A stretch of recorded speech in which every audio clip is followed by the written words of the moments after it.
gentlemen, boys and girls, I am Billy Graham, and I want you to enjoy your life and become who God created you to be. If you truly want a positive change in your life, don't just listen, take action. Like, share, and subscribe to the channel so you can receive more inspiring messages. My friends, tonight I want to speak straight to your heart. I want to talk about something we all need: strength. Not just the strength of the body, but the strength of the soul. The strength that carries you through the storms of life, the dark valleys, the lonely nights, the failures, the fears, and the heartaches. And I declare to you today, strengthen yourself, for God is the best of planners. Strength comes from surrender. It sounds like a paradox, doesn't it? In a world that glorifies independence, self-reliance, and personal control, the idea of surrendering seems like weakness. But the truth is, what looks like surrender in the eyes of the world is actually where real strength begins, in the eyes of God. When we let go of our own limited power, our own plans, our constant striving to do everything ourselves, that's when we make space for God to step in and work through us. Surrender isn't giving up, it's handing over. It's placing the weight of our lives in the hands of the one who knows every detail of our past, present, and future. When you surrender to God, you are not losing yourself, you are finding your true self.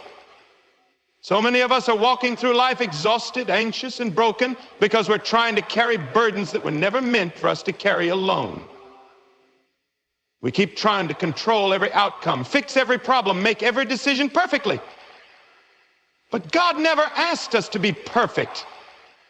He asked us to trust. When we surrender our pride, our fear, our desire for control, and our timelines, that's when God does his most powerful work. His grace begins where our strength ends. Think about it. Even Jesus in the Garden of Gethsemane said, "Not my will, but yours be done." That is the ultimate act of strength through surrender. It was not weakness for Jesus to submit to the Father. It was power, divine power, revealed in humility and obedience. In that moment, all of heaven aligned with the sacrifice that would redeem mankind. If the Son of God himself found strength in surrender, how much more should we? There is a deep inner power that rises up in a surrendered heart. It is quiet but unshakable. It doesn't depend on circumstances because it's rooted in the eternal. When you say, "God, I don't have all the answers, but I trust you," that's when anxiety begins to break. That's when peace floods in. It's when fear loses its grip. Because God takes the surrendered and gives them supernatural strength. Strength to stand when others. Many of us try to be strong by pretending. We wear masks. We push through pain. We hide our struggles. But true strength says, "God, I'm weak. Fill me." It says, "I don't know the way. Guide me." It says, "I give you my plans. Lead me." That's not weakness. That's wisdom. That's courage. And it opens the door for divine power to flow through us in ways we never imagined. So if you feel like you're at the end of yourself, you are in the perfect place to begin. Because when you surrender to God, you are no longer relying on your strength alone. You are leaning into a strength that cannot fail. And that's where transformation begins. Trials build the spiritual muscle. No one likes to go through hard times. We pray for blessings, for peace, for smooth paths. Yet it's often in the darkest valleys where our deepest growth takes place. Just like physical muscles grow through resistance, strain, and pressure, our faith grows when it's tested. The easy seasons may be comfortable, but it's the storms that shape us. Every hardship, every challenge, every tear has the potential to strengthen something eternal within us, if we let it. God doesn't waste pain, he uses it. He molds us through it. What feels like a setback might actually be setting the stage for a breakthrough. Or when you're going through a trial, you might feel abandoned or forgotten, but that couldn't be further from the truth. In fact, God is never closer than when you're in the fire. Think about the story of Shadrach, Meshach, and Abednego. They were thrown into a blazing furnace for refusing to bow to a false god, but it was in that furnace that the fourth figure appeared, the Son of God, walking with them in the flame. The miracle didn't happen outside the fire. It happened in it. That's where God showed up. That's where faith became real, unshakable, refined. Every trial has a lesson, a blessing, and a purpose hidden within it.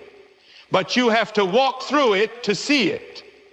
God often uses trials not to destroy us, but to detach us from pride, from distractions, from shallow faith. When everything is stripped away, what remains is what truly matters. That's when you discover the strength you didn't know you had. That's when your prayers become more real. That's when your relationship with God becomes less about religion, and many times we ask God to remove the storm, but he may instead give us strength to endure it. That's spiritual muscle being built. You may not see it now, but later you will look back and realize that what you thought was going to break you actually became the very thing that built you. Trials stretch your capacity to believe, to endure, to love, to hope. They carve out a deeper place in you for faith to take root. And once you've been through the fire and come out standing, you carry a different kind of authority, an authority that comes not from theory, but from experience. When people see you walking with confidence, with peace, with unshakable faith, they may not realize it's because you've been through something. You've fought battles behind closed doors. You've cried out to God in the midnight hour. You've faced fears and walked through loss. But now you have spiritual muscle, resilience, patience, wisdom, and a faith that refuses to be shaken. Trials aren't punishment, they're preparation. Preparation for greater purpose, deeper trust, and a life that reflects the strength of the one who walks with you through it all. God's plan is greater than your past. It doesn't matter where you've been, what you've done, or how many times you've fallen. God isn't limited by your history. He's writing your destiny. Too many people carry the weight of their past like a heavy chain, believing that their mistakes disqualify them from God's purpose. But the truth is, God specializes in redemption. He takes what's broken and makes it beautiful. He takes what's been written off by the world and turns it into something glorious. Your past may be messy, but God's plan is bigger than your mess. His grace is deeper than your guilt. His mercy reaches further than your shame. So often we look back and disqualify ourselves. We say, I've failed too many times, or I'm not good enough, or if people knew what I've done, they'd never respect me. But God already knows everything about you, and he still calls you chosen. He still calls you his child. Think about Moses. He was a murderer, yet God used him to lead an entire nation out of slavery. Think about David. He committed adultery and had a man killed, yet he was called a man after God's own heart. Paul, who wrote most of the New Testament, once persecuted Christians. God didn't erase their past. He redeemed it. He used it as a testimony of his power and his love. What the enemy meant to use to destroy you, God can use to develop you. Every mistake you've made, every wrong turn, every scar on your heart, it can all be woven into God's plan when you surrender it to him. He's not interested in perfection. He's interested in transformation. And he does his best work in hearts that are humble, willing, and open. Don't let the shadow of yesterday block the light of your future. When you put your life in God's hands, he doesn't just clean the slate. He gives you a new story. Sometimes we're the ones holding ourselves hostage to a past that God has already forgiven. We keep reliving what went wrong, replaying our regrets and fearing we'll never rise above them. But God is saying, let it go. I've already paid for that. I've already made a way forward. His plan for your life was never based on you getting everything right. It was based on him being sovereign. He saw your worst moments and still chose you. He saw your failures and still prepared a future filled with hope. You are not the sum of your past mistakes. You are the product of divine grace. God's plan for you is full of restoration, purpose, and power. He can take your brokenness and turn it into your greatest ministry.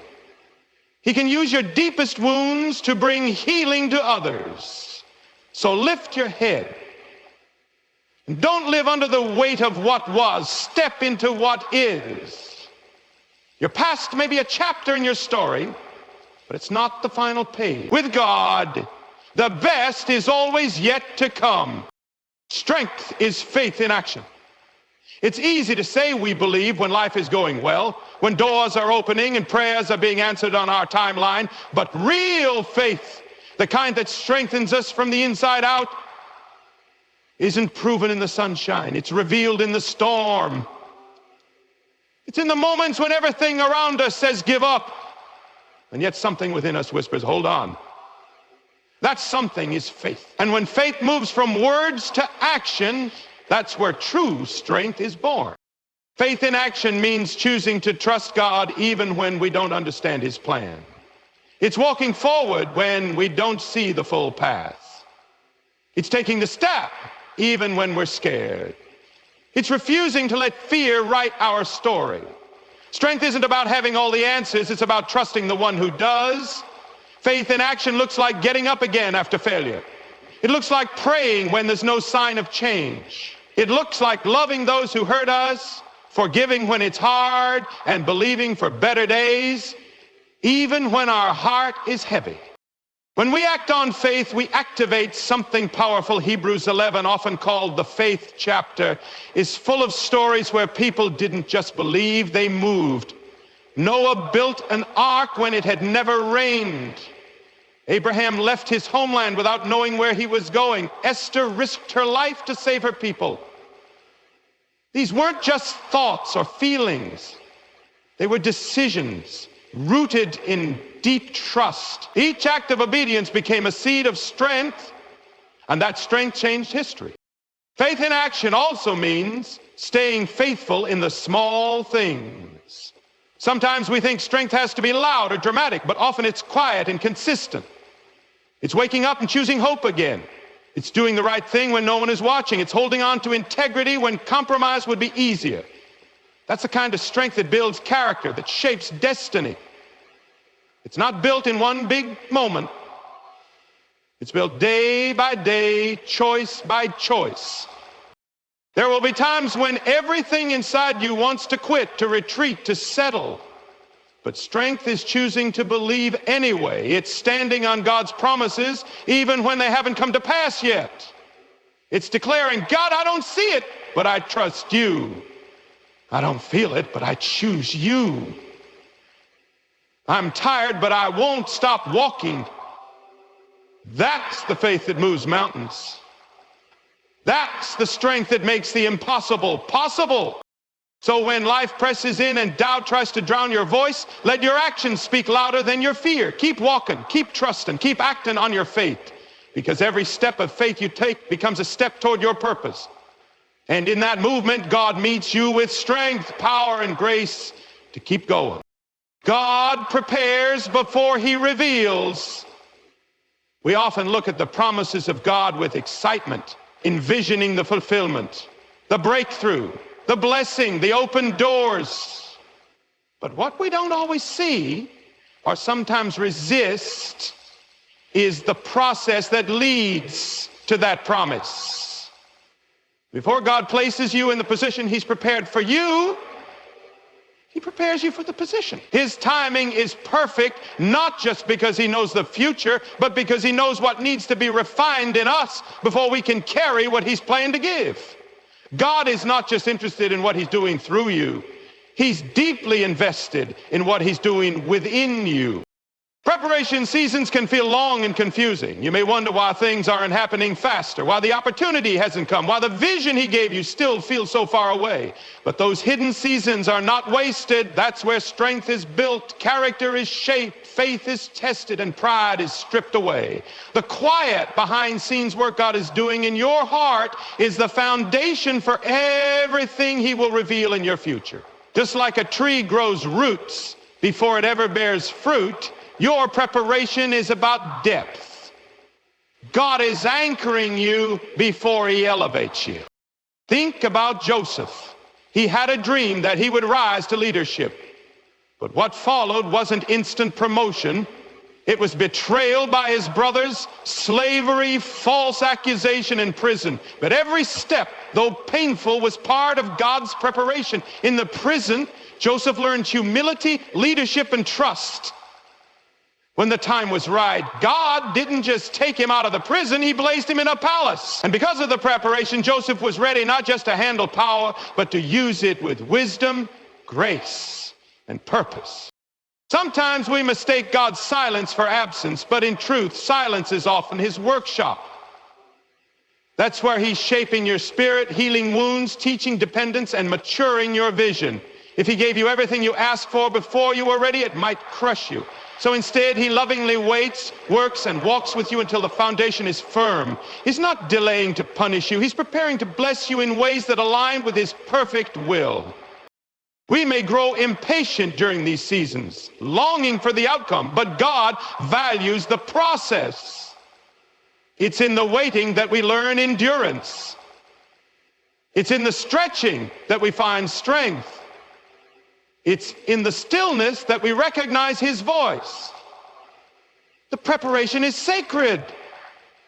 It is where trust is forged and intimacy with God deepens. And when the revealing comes, when the doors open, the prayers are answered, the calling is made visible, you'll realize that you weren't waiting on God, he was working in you.